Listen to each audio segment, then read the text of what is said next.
চিংড়ি মাছের রেসিপি আপনারা তো অনেকেই খেয়েছেন অনেক রকম ভাবে, কিন্তু আমি আজকে আপনাদের আলু দিয়ে চিংড়ি মাছের ঝোল বানিয়ে দেখাবো। চলুন দেরি না করে দেখে নিই আজকের ভিডিওটি। আলু দিয়ে চিংড়ি মাছের তরকারি বানানোর জন্য এখানে আমি 500 গ্রাম চিংড়ি মাছ নিয়ে নিয়েছি আর ধুয়ে বেছে পরিষ্কার করে নিয়ে নিয়েছি। চিংড়ি মাছগুলোকে আমি 1 চামচ লবণ দিয়ে দিচ্ছি চিংড়ি মাছগুলোর মধ্যে, আর দিয়ে দিচ্ছি একটা ছোট চামচের হলুদ। এবারে মাছগুলোকে আমি মাখিয়ে নিচ্ছি ভালোভাবে। এখানে আমি একটা ফ্রাই প্যান বসিয়ে নিয়েছি, গরম করতে দিয়ে দিয়েছি, গরম আমার হয়ে গেছে। আর এখানে 2 চামচ মতো তেল, সাদা মানে সর্ষের তেল আমি দিয়ে দিলাম চিংড়ি মাছগুলো ভাজার জন্য। প্রথমে আমি তেলটাকে হাই ফ্লেমে গরম করে নিলাম। এবার মিডিয়াম ফ্লেমে দিয়ে মাছগুলোকে উল্টে পাল্টে আমি একটু ভেজে নেব। খুব বেশি ভাজার দরকার নেই, কারণ খুব বেশি ভাজলে মাছটা শক্ত হয়ে যায় চিংড়ি মাছ, তাই আমি উল্টে পাল্টে একটু এদিক ওদিক করে ভেজে নেব। মিডিয়াম ফ্লেমে সবগুলো মাছ আমি একসঙ্গে দিয়ে দিয়েছি, আর এগুলো আমি এখন 2 মিনিট পরে উল্টে নেব। 2 মিনিট পর মাছগুলো উল্টে নিয়েছি, আরও 2 মিনিট এভাবে অন্য পিঠটা মাছে ভেজে নেব, তারপর উঠিয়ে নেব। চিংড়ি মাছগুলো আমি ভেজে তুলে নিয়েছি, আর ফ্রাই প্যানটা আবারও আমি পরিষ্কার করে নিয়েছি। এবারে আবারও গরম করতে দিয়ে দিয়েছি। এখানে 2টো মিডিয়াম সাইজের আলু নিয়ে নিয়েছি টুকরো করে কেটে, এগুলো চিংড়ি মাছের জন্য। ফ্রাই প্যান আমার গরম হয়ে গেছে, আবারও আমি সর্ষের তেল 2 চামচ দিয়ে দিলাম। আর এখানে প্রথমেই আমি লবণ ব্যবহার করলাম 1 চামচের মতো। আর এখানে যে কেটে রেখেছি আমি পেঁয়াজ, একটা মিডিয়াম সাইজের পেঁয়াজকে কুচো করে কেটে নিয়েছি, সেই পেঁয়াজটা আর আলু যে দেখালাম আপনাদের, আলুটা আমি প্রথমে দিয়ে দিচ্ছি। আর আলুর সঙ্গেই আমি পেঁয়াজটা দিয়ে দেব।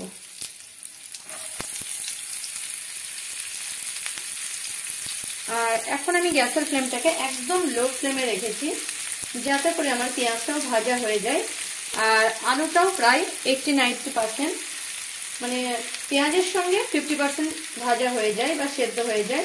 তারপর আমি 80-90% সেদ্ধ হয়ে যাবে কিভাবে সেটা দেখাবো। এখানে পেঁয়াজের সঙ্গে আমার আলুটা এভাবে নেড়ে দেবো। আমার প্রথমেই লবণ দেওয়া আছে তেলের উপরে, তার মানে আর লবণের কোনো প্রয়োজন নেই। এখানে আলু আর পেঁয়াজটা এভাবে একদম লো ফ্লেমে একসঙ্গে ভাজা হতে থাকবে আমার, তাহলে আপনারা দেখবেন তেলটাও কম ব্যবহার হয় আর একদম খুব সুন্দর হয়। আলুটাও ভাজা হয়ে গেল, মশলাটাও একইভাবে তৈরি হয়ে যাবে। আর এখানে পেঁয়াজটা ভাজা যতক্ষণ না হচ্ছে গোল্ডেন করে, ততক্ষণ আমি ঢাকা দিয়ে দেবো, আর ঢাকা দিয়ে মাঝে মাঝে ভাজতে থাকবো আর মাঝে মাঝে খুলে নেব। এভাবে নাড়তে থাকবো যতক্ষণ না পেঁয়াজটা গোল্ডেন কালার হচ্ছে, আর ততক্ষণে আমার আলুটাও 50% সেদ্ধ হয়ে যাবে। চিংড়ি মাছের মশলার মধ্যে আমি এখানে আদা রসুন নিয়ে নিয়েছি অল্প পরিমাণে, এটা আমি গ্রাইন্ডারের জারে পিষে নেব। আর নিয়ে নিয়েছি টমেটো আর 2টো কাঁচা লঙ্কা, একটা টমেটো। এখানে দেখুন পেঁয়াজটা আমার গোল্ডেন কালারে ভাজা হয়ে গেছে। এখন আমি কিন্তু মশলাটা যে পিষে নিলাম সেই মশলাটা এর মধ্যেই দিয়ে দেবো। তাহলে বুঝতে পারছেন তো কতটা কম তেল ব্যবহার হয় এইভাবে রান্না করে দেখলে। আপনারা যে কোনো যে কোনো ঝোল টাইপের কিছু, আলু দিয়ে ঝোল বা যে কোনো ঝোল এইভাবে রান্না করেন, দেখবেন মশলাটাও একদম ভাজা ভাজা হয়ে গেছে আর কম তেলে রান্নাটা হচ্ছে। এখানে আমি মশলাটা যে পিষে রেখেছিলাম একটু জল দিয়ে দিয়েছি আর মশলাটা দিয়ে দিলাম। এবারে মশলার মধ্যে 1/2 চামচ জিরে গুঁড়ো দিয়ে দিলাম আমি, আর দিয়ে দেব অল্প পরিমাণে একটু 1/2 চামচের মতো হলুদ গুঁড়ো। আর দিয়ে দেবো, যেহেতু আমি কাঁচা লঙ্কা নিয়েছি, কাঁচা লঙ্কার জন্য অল্প একটু পরিমাণে লঙ্কা গুঁড়ো দিয়ে দিচ্ছি, কারণ খুব ঝাল কাঁচা লঙ্কাগুলো, সেই কারণে আমি লঙ্কা গুঁড়োটা কম দিচ্ছি। এবারে আবারও আমি মিডিয়াম ফ্লেমে করে দেবো, মিডিয়াম টু লো ফ্লেমে দিয়ে মশলাগুলো একইভাবে আমি ভাজতে থাকবো। একইভাবে যেরকমভাবে পেঁয়াজটা ভাজলাম, ধীরে ধীরে মাঝে মাঝে নেড়ে নিতে হবে, লেগে যেতে পারে নইলে, সেরকমভাবেই আমি একদম লো ফ্লেমে দিয়ে ঢাকা দিয়ে আবার হতে দেবো। মশলাটাও ধীরে ধীরে ভাজা হবে, আলুটাও সেদ্ধ হয়ে যাবে আমার। দেখুন আলুটা আমি 10 মিনিট পরে দেখাচ্ছি, মশলাটাও আমার ভাজা হয়ে গেছে আর আলুটাও প্রায় 80% কুক হয়ে গেছে। এবারে দিয়ে দেবো এর মধ্যে টমেটোটা। এবারে টমেটো কুচিটা দিয়ে দিচ্ছি এর মধ্যে, আর টমেটোটা দিয়েও আমি নেড়ে চেড়ে নেবো। আর এটাকে আবারও আমি কিন্তু টমেটোটা 5 মিনিটের মধ্যে গলে যাবে আমার, ঢাকা দিয়ে দেবো। একদম লো ফ্লেমে দিয়েছি, এখনো আমি ঢাকা দিয়ে হতে দেব। এখন দেখুন টমেটোটাও আমার গলে গেছে, আর এখন আমি জল দিয়ে দেব। পরিমাণ মতো জল দিয়ে দেবো, যেরকম যারা ঝোল খাবেন সেরকমই জল দেবেন। আর একটু জল দিয়ে দিলাম। এখানে অল্প একটু চিনি আমি ব্যবহার করলাম, নইলে ভালো লাগবে না।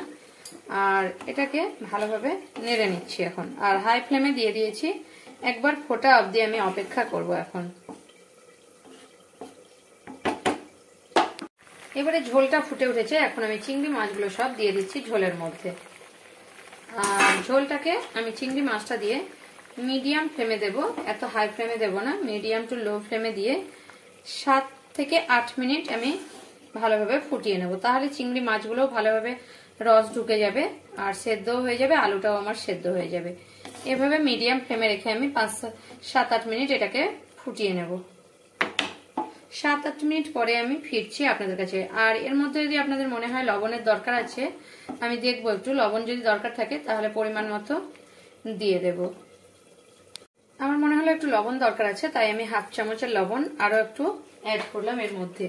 এবারে আমি মিশিয়ে দিলাম আর এটাকে তৈরি হতে দেবো 7-8 মিনিট মিডিয়াম ফ্লেমে রেখে। এখানে চিংড়ি মাছটা আমার 7-8 মিনিট ফোটানো হয়ে গেছে। এখন আমি অল্প একটু ধনেপাতা কুচি দিচ্ছি। আপনারা চাইলে এটা অ্যাভয়েড করতেও পারেন, দিতেও পারেন, কোনো অসুবিধা নেই। যারা ধনেপাতা খান তারা দিতে পারেন, আর যারা ধনেপাতা খান না তারা অ্যাভয়েড করতে পারেন। এভাবে একটু মিশিয়ে নিচ্ছি ধনেপাতা দিয়ে। তাহলে আমার চিংড়ি মাছ আলু দিয়ে একদম রেডি। এটাকে আমি এখন গ্যাসের ফ্লেমটা বন্ধ করে নেব আর এটাকে অফ করে দেব। আমি এখন গ্যাস থেকে নামিয়ে নিয়েছি ফ্রাই প্যানটাকে। আমার ভিডিও যদি আপনাদের ভালো লাগে তাহলে আমার চ্যানেলকে সাবস্ক্রাইব করার অনুরোধ রইল। আর কমেন্ট করে জানাবেন আলু দিয়ে চিংড়ি মাছের ঝোলটা আপনাদের কেমন লাগলো। যদি ভালো লেগে থাকে তাহলে একটা লাইক করবেন অবশ্যই, আর প্রচুর শেয়ার করবেন, আর সাবস্ক্রাইব করতে অবশ্যই ভুলবেন না।